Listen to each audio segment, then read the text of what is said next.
Assalamu alaikum wa rahmatullahi barakatuhu. My dear students, today we are going to learn a new lesson, Journey to the West. This lesson is very beautiful and very interesting. Okay, for the introduction, I will read out something. Much of the world's literature has been translated into English. In this passage, we learn about an epic novel with the title Journey to the West and its most popular character, Sun Yukong or Monkey King.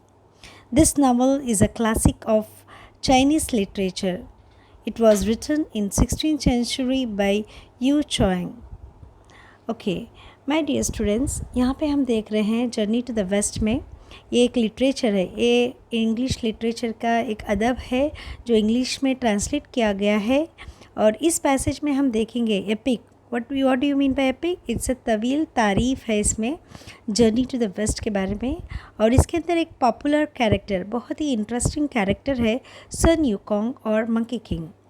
और ये जो novel है ये Chinese की literature की बहुत ही classic literature Chinese literature है और इसको 16th सेंचुरी में यू चुआंग ने लिखा हुआ है। तो हम सबक की तरफ बढ़ते हैं और ये सबक जो है आपके लिए पिक्चर में दिखाई गई है, बहुत ही इंटरेस्टिंग है आपके लिए। ख़ासकर पिक्चर में हम दिखा रहे हैं ताकि आप इस कहानी को अच्छे से समझ सकें और इस पिक्चर्स को देखकर आप इसको अच्छे से अंडरस्टैंड कर सकें।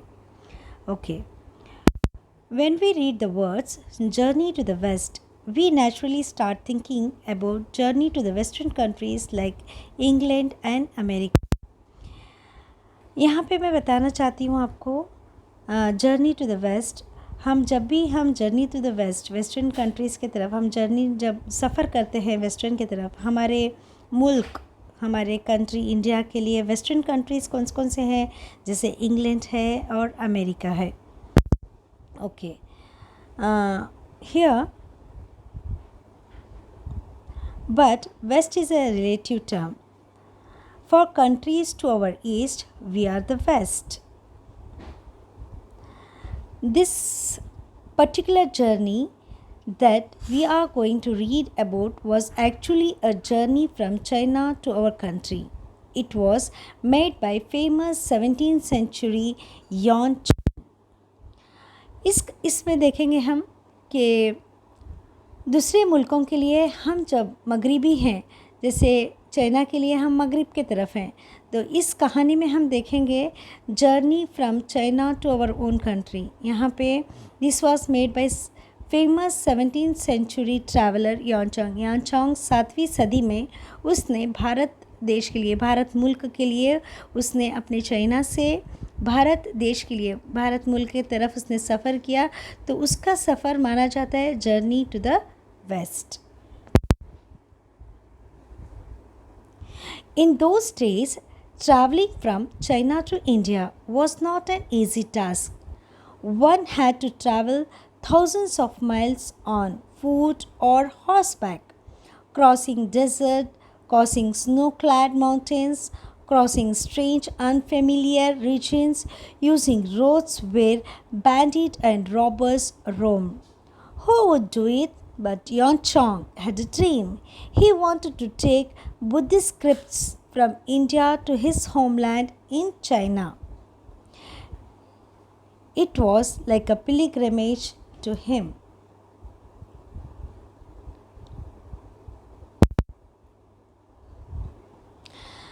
In those days, traveling from China to India, उस ज़माने में इंडिया से लेकर, चाइना से लेकर इंडिया सफ़र हमारे यहाँ पे यानचांग कर रहे हैं चाइना से लेकर इंडिया के लिए। उस ज़माने में सफ़र करना इतना आसान नहीं था, क्योंकि उस ज़माने में ना बसें थे, ना ट्रेन थे, ना एरोप्लेन्स थे, कुछ नहीं था, ज़रिया कोई नहीं था। तो उस ज़माने में one had to travel thousands of miles on foot और हॉर्स बैक। उस ज़माने में उनको कैसा सफ़र करना था? या तो पैदल सफ़र करना था या तो हॉर्स बैक यानी घोड़े के ऊपर। And crossing deserts and snow-clad mountains, crossing strange unfamiliar regions, यानी नए नए मुश्किल सफ़र, यानी रास्ता भी आसान नहीं था। कोई सफ़र पहली बार कर रहा है तो उसके लिए सफ़र भी जाना पहचाना नहीं था, तो उसको खुद से उसको रास्ते ढूंढ कर उसको पार करना था। यूजिंग रोड्स वेयर बैंडेड रवर्स, उस वक्त डकैत वगैरह बहुत होते थे। उन तमाम चीज़ों को क्रॉस करके उसे इंडिया पहुंचना था। और एक कौन पहुंचने वाला था? यस, यॉन चोंग। उसका एक ख्वाब था कि वो इंडिया तक पहुँचे। जब भी कोई सफ़र करता है उसके पीछे एक बहुत बड़ा मकसद रहता है। यहाँ पे भी यॉन चोंग के पीछे बहुत बड़ा मकसद था, बहुत बड़ा ख्वाब था। He wanted to take Buddhist scripts from India to his homeland to China. यहाँ पे यॉन चोंग जो है उन्हें आना था, यहाँ पे इंडिया आना था। किस वजह से? उनको बुद्धिस्ट स्क्रिप्ट्स लेने आना था। यानी जो स्क्रिप्ट किसको कहते हैं हम यहाँ पे, जो उनके जो मजहबी किताबें थे उनको लेने आना था। मजहबी जो स्क्रिप्ट्स थी उसे लेने आना था। और to from India to his homeland to China, it was like a pilgrimage to, उसके लिए ये हज के जैसा सफ़र था। हज के यानी उनकी जो किताबें थी, जो उनकी जो मजहबी किताबें थी उन्हें लेकर जाना था। उनके लिए ये सफ़र जो हज के बराबर था, ऐसा इस किताब में लिखा गया है।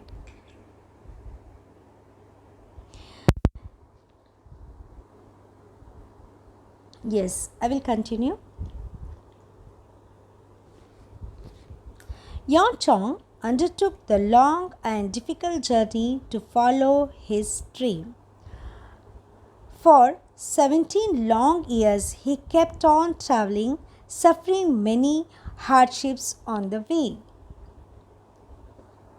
He traveled across the Gobi Desert, then along the Tian Shan mountain range, and on along the Silk Road through regions that are now Kyrgyzstan, Uzbekistan, Afghanistan, and Pakistan.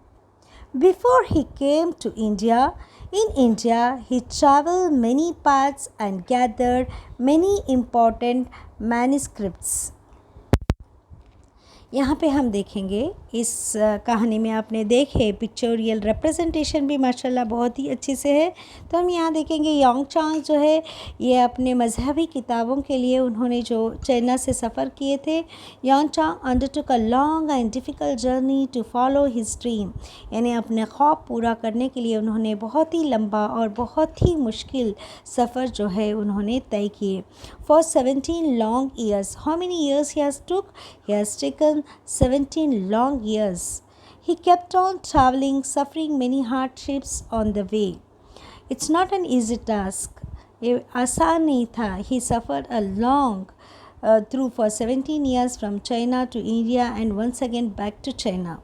He traveled across. यहाँ पे हम इस pictorial representation में देखेंगे उन्होंने क्या क्या चीज़ें यहाँ पे तय करके, यानी जब चाइना से निकले तो क्या क्या सफ़र में उनको क्या क्या मिला। He traveled across the Gobi Desert and then along the Tian Shan mountain ranges and on along the Silk Road through regions are now Kyrgyzstan, यानी जो अलग अलग जगह से वो गुज़र कर आए, अलग अलग कंट्रीज़ थे, किर्गिस्तान, उज़्बेकिस्तान, अफ़गानिस्तान और पाकिस्तान से होते हुए वो हमारे मुल्क इंडिया पहुंच गए। In India he travel many paths and gathered many important manuscripts. उन्होंने बुद्धिस्ट के जो स्क्रिप्ट्स, जो मजहबी किताबें लेने आए थे, वो उन्होंने अलग अलग इंडिया के अलग अलग कोनों में घूम घूम कर बहुत सारे किताबें उन्होंने जमा कर लिए। Next I will continue.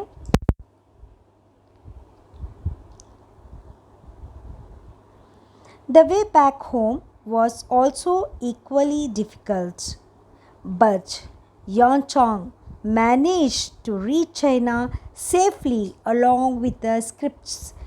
This was a great achievement. It was almost unbelievable, so much so that people thought that the gods and the supernatural powers had helped Yuan Chong in his quest. This gave rise to many interesting folk tales. Centuries later, an epic novel called Journey to the West was written about the famous pilgrimage.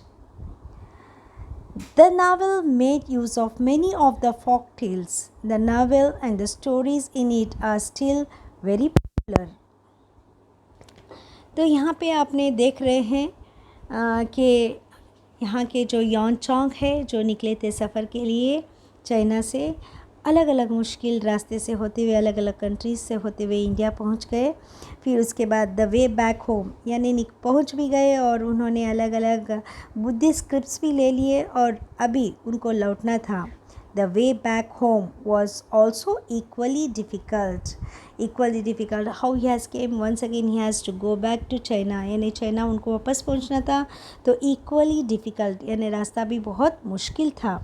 But Yuan Chang managed to reach China safely along with the scripts. अपने जो मजहबी किताबों को उन्होंने जमा किए थे, उनका वो बहुत ही बड़ा ख्वाब था, उनको लेकर वो वापस भी पहुंच गए. This was a great achievement. ये उनके लिए बहुत ही बड़ा अचीवमेंट था. It was almost unbelievable. Here we are seeing many words, difficult words. Believable, unbelievable, difficult, easy. यहाँ पे उन्होंने उनके लिए ये बहुत सबके लिए अनबिलीवेबल था, लेकिन अल्हम्दुलिल्लाह वो पहुँच गए. So much so that the people thought that the gods and super natural powers. अभी ये कहानी है, ये फॉक स्टोरीज़ है, यानी ज़ुबान से ज़ुबान पे चलती आ रही कहानी है. तो यहाँ पे कहा जाता है कि उनको people thought that the gods and super natural powers, उन कहा जाता है कि उनके लिए बहुत सारे उनके देवी देवता, जैसे हम हिंदू या किसी और मज़हब में देखते हैं, हमारे लिए तो सिर्फ़ और सिर्फ एक ही है, वो है अल्लाह. लेकिन यहाँ पे हम देखते हैं दूसरी स्टोरीज़, दूसरी जो स्क्रिप्ट्स, दूसरे जो ग्रंथ, उनके जो अलग अलग किताबें, मजहबी किताबें देखते हैं, तो उसके अंदर बहुत सारे उनके देवी देवता हैं. तो हम स्टोरी के हिसाब से यहाँ पे आपको समझा रहे, लेकिन पूरे दुनिया व आलम चलाने वाला सिर्फ़ और सिर्फ कौन है? सिर्फ एक अल्लाह है. तो यहाँ पे देख रहे हैं हम कि आपकी जो डाउट है वो हम क्लियर कर रहे हैं. यहाँ पे देख रहे हैं कि उनको यहाँ पे कहा जाता है कि बहुत सारी सुपर नेचुरल पावर्स जो है योंग चोंग को हेल्प किए होंगे. This gave rise to many interesting folk tales. Folk tales ने जो कहानी एक ज़ुबान से दूसरी ज़ुबान, दूसरी ज़ुबान से कहानियाँ चलती आती हैं, उसे कहा जाता है folk tales. Century letters an epic novel called journey to the west was written about the famous pilgrimage. जो पिलिग्रमेज हमने बताया कि उनको सफ़र करके उन्होंने यहाँ से लेकर गए, तो लोगों के ज़रिए से अलग अलग कहानियाँ इस योन चोंग के ऊपर लिखी गई. The novel made use of many of the folk tales. और इसके ऊपर बहुत सारे नावल्स भी लिखे गए, बहुत सारी स्टोरीज़ भी लिखी गई. The novel and the stories in it are still very popular. यानी चाइना जैसे मुल्क में योन चोंग की जो उसका सफ़र, यानी चाइना से निकलकर इंडिया और इंडिया से निकलकर बुद्धिस्ट स्क्रिप्ट्स लेकर वो वापस चाइना पहुंच गए. तो इसके बीच में उनकी जो उनके जो तजुर्बात थे या उनका सफ़र था, और सफ़र के बीच में बहुत सारी चीज़ें आई, उसके ऊपर बहुत सारी फॉक टेल्स बनी गई. तो उसी के बारे में हम यहाँ पे आगे पढ़ेंगे इंशाल्लाह ताला. आपको समझ में आ गया होगा. कोशिश करें, इसके अंदर बहुत सारे हार्ड वर्ड्स भी लिखने की कोशिश करें और वर्ड्स को प्रोनाउंसिएशन अच्छे अंदाज में पढ़ने की भी कोशिश करें. यहाँ पे हम अपना लेसन रुकाते हैं. अस्सलाम वालेकुम वरहमतुल्लाहि वबरकातुहू.